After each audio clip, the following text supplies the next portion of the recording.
อันนี้บางอย่างเนี่ยนะ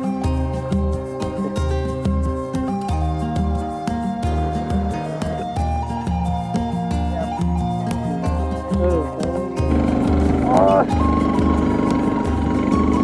โอ้ยวะ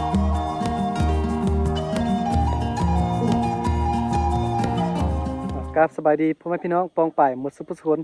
มื้อนี้ก็มาพบมาพอกันอีกเช่นเก่าเช่นเคยกับค่อยเบาลังเนาะมื้อนี้เบาลังก็ได้เดินทางมาฮอดบ้านซ่ามักคีใส่เนาะเมืองใส่สถานแขวงสยบุรีเนาะวันนี้เบาลังก็ได้มาฮอดบ้านซ่ามักคีใส่นะครับเป็นครั้งแรกเนาะที่เบาลังมาบ้านแห่งนี้แล้วก็มาแขวงสยบุรีมาเมืองใส่สถานเลยเนาะเมืองใส่สถานเนาะ เป็นครั้งแรกที่เบาลังได้มาหมู่บ้านแห่งนี้นะตอนนี้เบาลังก็กำลังจะเข้าหมู่บ้านเขาเจ้าเนาะด้านหน้าเนาะด้านหน้าก็จะเป็นหมู่บ้านเขาเจ้าหมู่บ้านอันสามัคคีเนาะ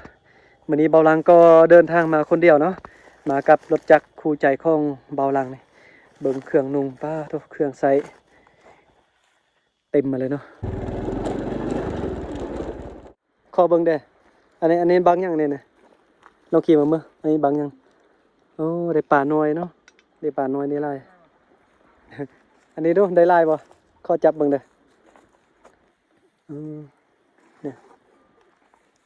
ได้ป่าน้อยเนาะมืดนะบ่เห็นปานใดนะมืดได้ป่าน้อย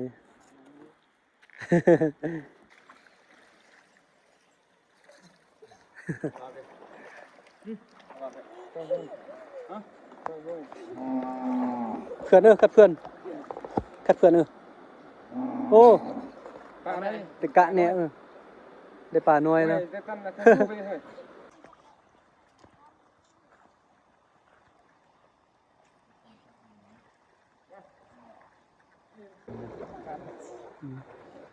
โอ้มาเบิ่งวิธีหาป่าเนาะลืมเบิ่งเด็กน้อยซ่อนเลยได้บ่น้ำแม่น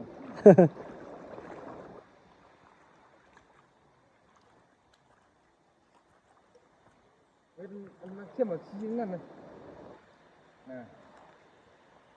น่าละมันเข้มชิ้นนั่นครบแล้วใส่เทียบแก้น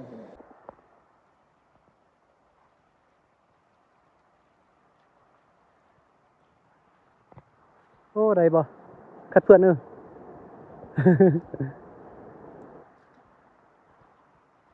ใช่บันไดงามก็อยู่บ่ได้ได้ฮะอยู่บ่ได้อยู่อุดมใส่ได้ไล่บนไล่มันได้ป่าน้อยหลายเนาะปลาน้อยไล่มีปลาใหญ่มาหมดแล้วเต้หมดยังอยู่นี่โอ้ยังอยู่บังอ่ะ ได้ซ้อนผู้เดียวเต้เฮ็ดผู้เดียวนี่โอ้เก่งเนาะจักปีแล้วตัวนี้ก็เก่งแท้ซอกกินเก่งแท้10 ปีอ๋อ10 ปีมาซอกกินแล้วเก่งขนาดนั้นจักคนฮะมาผู้เดียวตัดทางเขาเจ้าฮะสิไปใส่สถานผู้ละมวยปั่นกัน3 คนผู้ใหญ่1โอ้ตกใจครบแล้วเยี่ยมกันนะ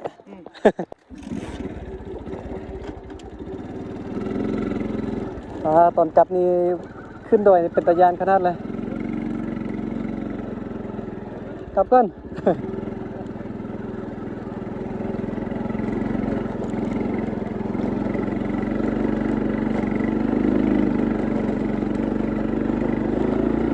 กำลังขึ้นไปบ้านเขาเจ้านะโอ้บนนี้นี่เป็นตะยานขนาดเลยเบาลังนะดอยสันขนาดเลย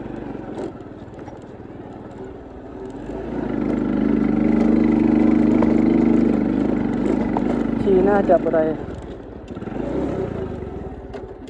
น่าจะได้ลงอยู่แล้วมัน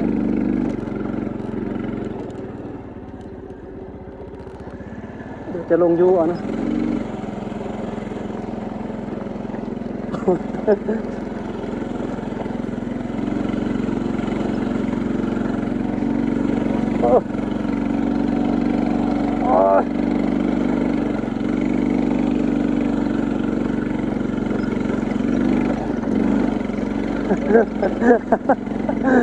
โอ้ยลงอยู่อ่ะขี่บ่ได้เลยไม่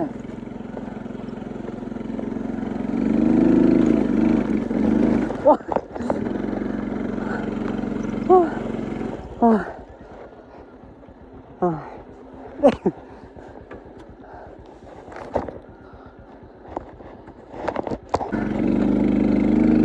ขนาดเล็กนึงได้ไหมม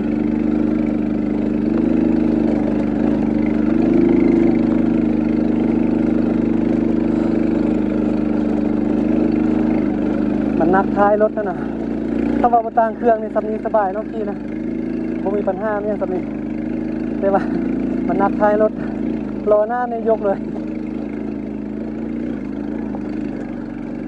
เว้ยคุมรถบ่อยากได้ปานใดนะล้อหน้ามันบ่จุพื้นดีปานใดลอยอยู่โอ้ย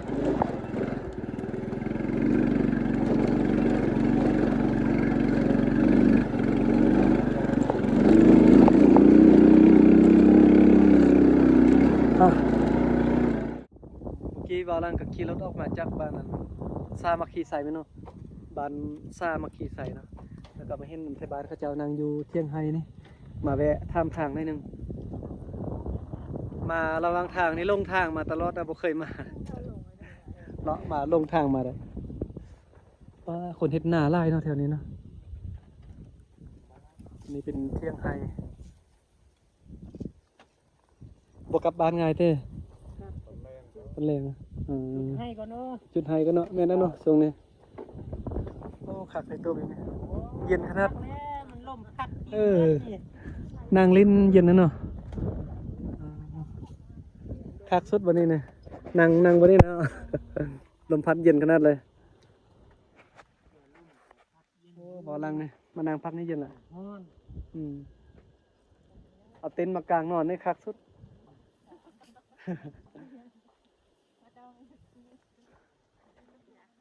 ทางพุทธกันยังมีบ้านคนเต็มที่แถวมอมอเนี่ยบ่มีเนาะอืม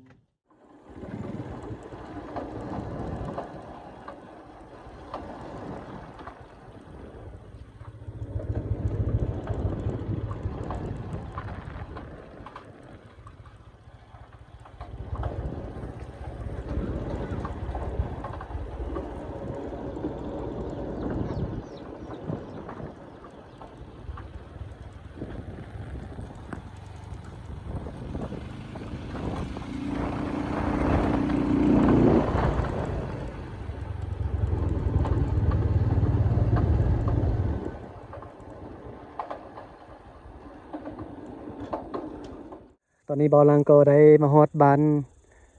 กองเทียงเนาะบ้านกองเทียงอยู่เมืองไสสถานแขวงสยบุรีเนาะว่าเราขี่รถมาฮอดนี่นี่อันเมื่อกี้บอลังได้ยินเสียงอันโซ่รถมันน่าจะดัดนี่บ่น่าจะดัดบางต่มนี่บ่ดังตุ๊บตับตุ๊บตับขี่มาตามทางนี่คือเป็นตายานนะบอลังมาฮอดนี่ก็เริ่มดีใจนิดนึงแล้วเนาะ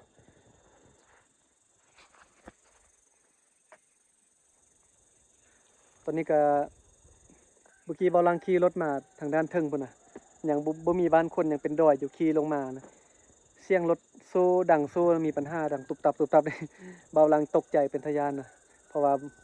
บ่คิดว่าจะมีบ้านคนอยู่นี่นะตอนนี้ก็ลงมาฮอดบ้านคนนี่ก็เริ่มแบบดีใจแล้วตอนนี้คอแห้งอยากกินน้ำซอกซื้อน้ำกินนะตอนนี้เมื่อย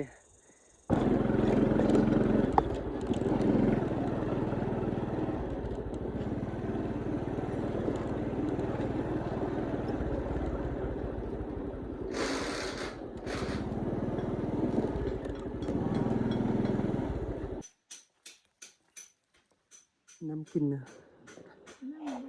น้ำบ่มีอ่ะอืมเย็นแล้วเนาะโอ้เย็นน้ำดื่มละลายบ่มีเนาะโอ้ยอยากกินน้ำขี่รถมา คอแห้งมาตามทางเลยตัวบ่เย็นก็ได้เท่าไหรปองหนึงเนี่ยตัวนี้เนาะ15,000พอดีเป็น17เนาะโอ้พอดีแม่ฮอนแปลงรถอยู่เนี่ย ขี่รถโซ่รถบ่ดี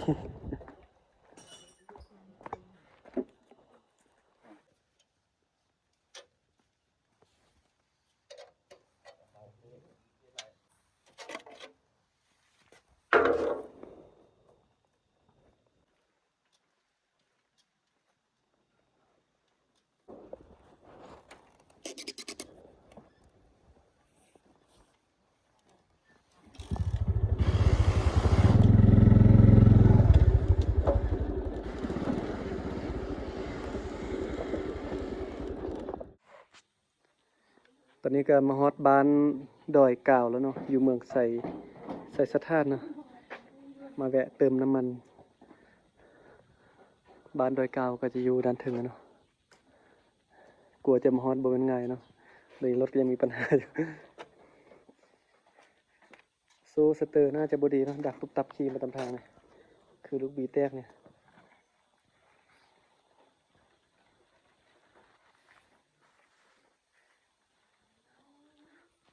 ใช้เวลาตั้งแต่10 โมงเช้าอยู่ห้องซ่าขี่มาฮอดดอยกาวเมืองไสสถานจนฮอดว่าตอนนี้แรงแล้วตอนนี้6 โมงตอนนี้ 6 โมงป้าหมดมือ หมดมือเนาะขี่รถกลัวจะมาฮอดบ่นี่นะ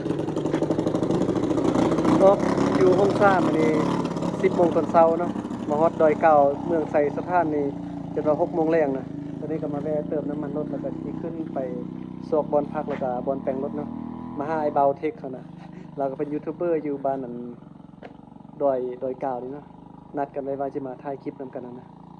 โอเคนะคลิปนี้ก็ยังไล่นะมาฮอดนี่การเดินทางของบ่ลังก็มาฮอดบ้านดอยกาวเมืองไสสถานแขวงสยบุรีแล้วเนาะเดี๋ยวคลิปต่อไปเบาลังจะเดินทางไปไสก็ติดตามเบิ่งต่อไปเด้อ